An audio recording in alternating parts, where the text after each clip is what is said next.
Hay un instante preciso en el que casi todos abandonan. No es cuando el cuerpo colapsa, ni cuando el dolor se vuelve insoportable. Es un segundo antes. Un momento silencioso en el que la mente susurra una excusa razonable. Ya es suficiente. Mañana continúas, no hace falta forzarte tanto. Ese instante no parece peligroso, pero ahí se decide todo. Nietzsche entendió algo que hoy casi nadie quiere aceptar.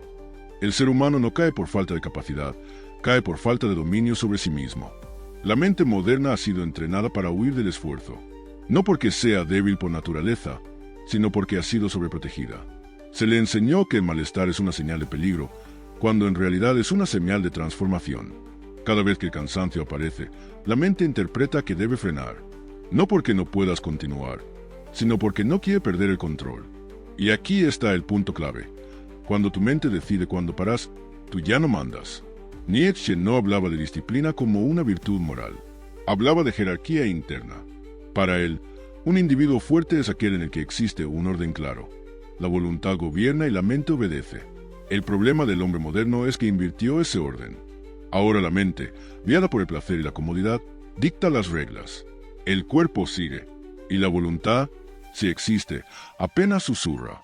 Cuando tu mente quiere rendirse, no lo hace porque esté agotada.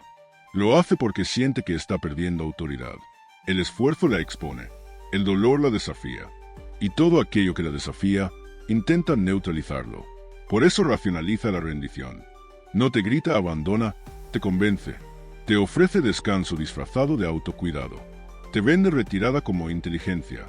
Y la mayoría cae, no por debilidad, sino por ignorancia de este mecanismo. Nietzsche despreciaba profundamente esta forma de autoengaño. No porque alabara el sufrimiento por sí mismo, sino porque entendía que sin fricción no hay creación. El individuo que nunca se obliga a continuar cuando quiere parar jamás se conoce. Vive dentro de límites que nunca cuestionó. Cree que se respeta cuando en realidad se evita. Este primer momento es crucial porque define tu relación contigo mismo. Si cada vez que la mente pide parar tú obedeces, se establece un patrón. Aprendes a abandonarte. Y ese aprendizaje no se queda en el entrenamiento, en el trabajo o en el esfuerzo físico. Se filtra en todo. Empiezas a abandonar proyectos, promesas, ideales.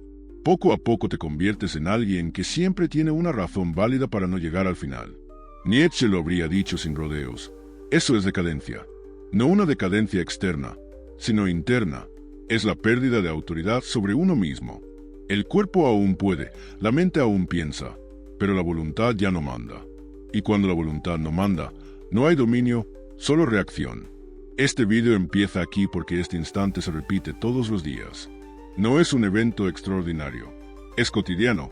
Ocurre cuando decides no levantarte, cuando aflojas justo antes de terminar, cuando eliges lo fácil sabiendo que te debilita.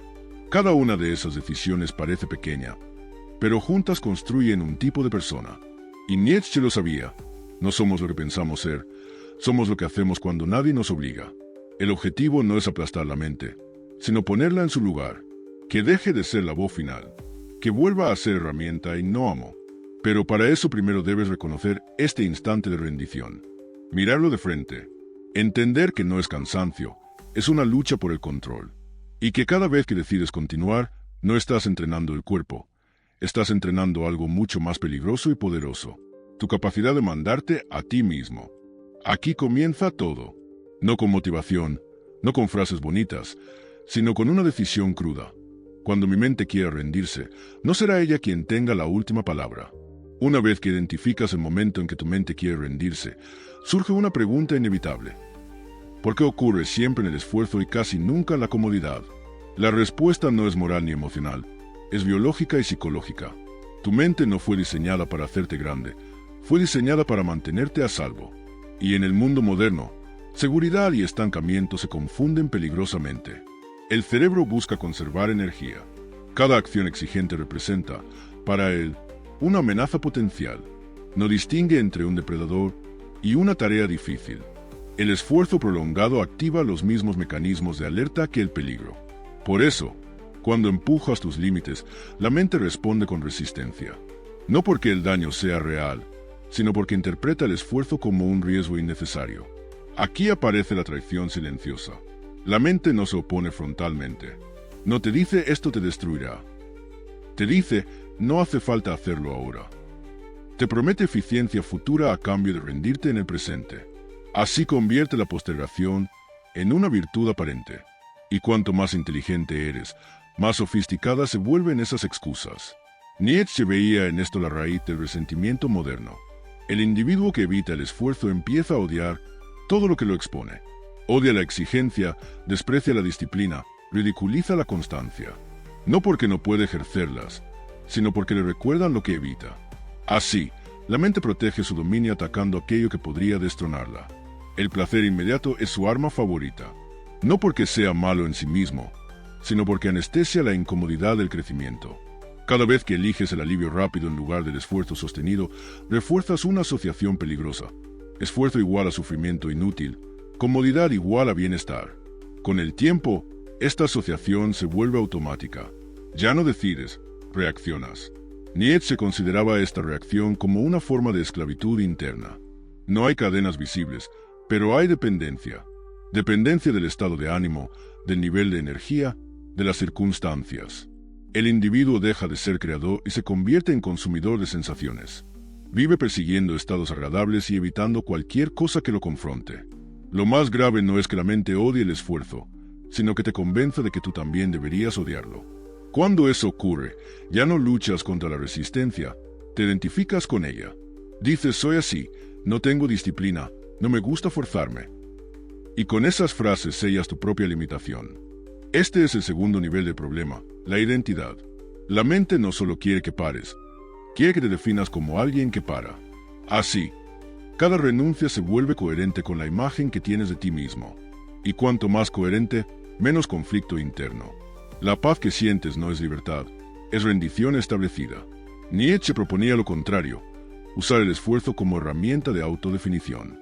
No preguntarte si te apetece, sino quién te conviertes cuando actúas a pesar de no querer. El esfuerzo no es un castigo, es un filtro. Revela quién manda cuando el placer deja de ser una opción. Entender esto cambia la relación con el cansancio. Ya no lo ves como una señal de parada, sino como una prueba de autoridad. Cada vez que continúas, envías un mensaje claro. La mente puede opinar, pero no decide. Y ese mensaje, repetido, empieza a reconfigurar el equilibrio interno. La mente seguirá odiando el esfuerzo. Eso no cambia. Lo que cambia es su poder. Cuando dejas de obedecerla automáticamente, pierde su capacidad de sabotaje. Ya no te traiciona, porque no le diste mando. Y en ese punto, empiezas a construir algo que la comodidad jamás puede darte. Respeto por ti mismo. Si la mente odia el esfuerzo y busca conservar su control, entonces el dominio interno solo puede surgir de algo más profundo. Nietzsche llamó a esa fuerza voluntad de poder, pero no en el sentido vulgar de dominar a otros, sino como la capacidad de imponerte a ti mismo una dirección incluso cuando todo en ti se resiste. Aquí es donde el entrenamiento deja de ser físico-mental y se vuelve existencial. La voluntad de poder aparece justo cuando la comodidad deja de ser una opción. No se manifiesta en los días fáciles, sino en el instante en que continuar duele y nadie te está mirando. Ese es el escenario real del dominio. Cuando no hay recompensa inmediata, ni validación externa, ni aplausos. Solo tú, tu resistencia interna y una decisión silenciosa. El error común es creer que la voluntad es una emoción intensa, una especie de impulso heroico que aparece de vez en cuando. Nietzsche entendía lo contrario. La voluntad es una estructura. No depende de cómo te sientes, depende de quién manda. Cuando hay jerarquía interna, la acción ocurre incluso sin entusiasmo. Cuando no la hay, la acción depende del ánimo, y el ánimo es inestable por naturaleza. Mandar incluso cuando duele significa romper una asociación profundamente arraigada, la idea de que el dolor debe evitarse. El dolor, en este contexto, no es daño, es resistencia. Es la señal de que está saliendo del territorio conocido. La mente lo interpreta como amenaza porque no controla lo desconocido. La voluntad, en cambio, lo reconoce como expansión. Cada vez que eliges continuar a pesar del malestar, estás realizando un acto de soberanía. No es un acto espectacular, pero es decisivo. Estás diciendo, no soy esclavo de mis sensaciones.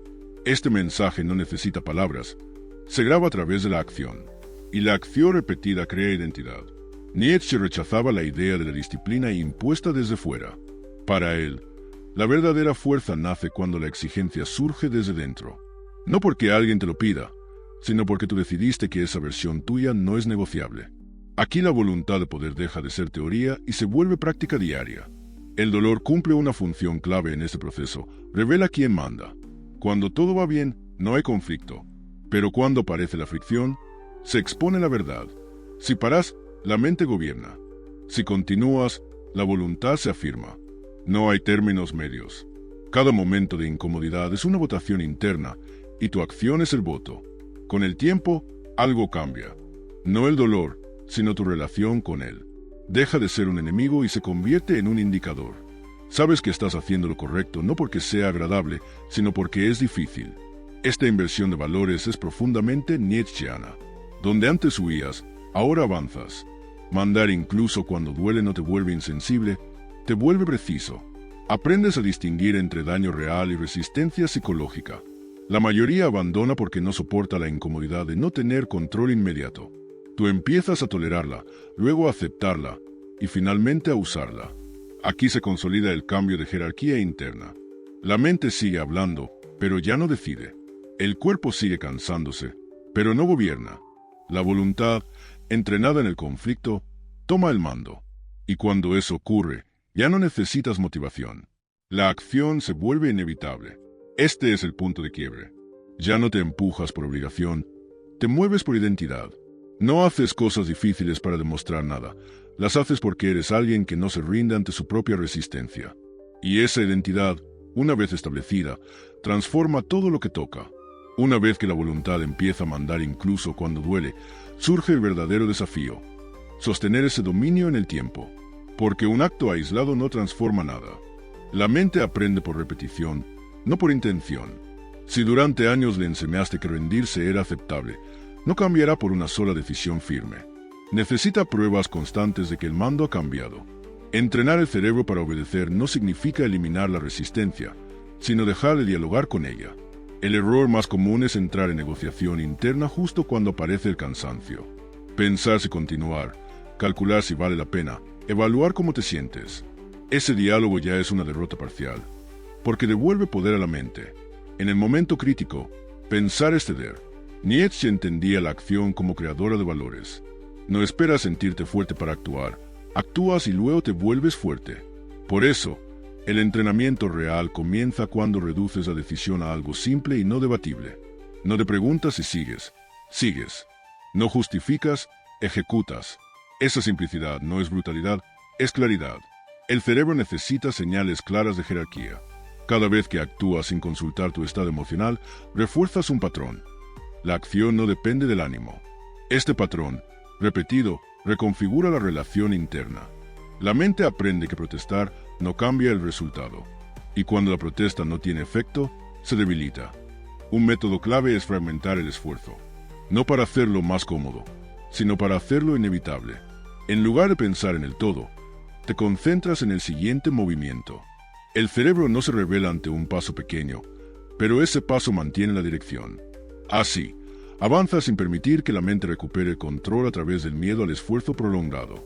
La repetición cumple una función central, no como hábito automático, sino como confirmación diaria de autoridad.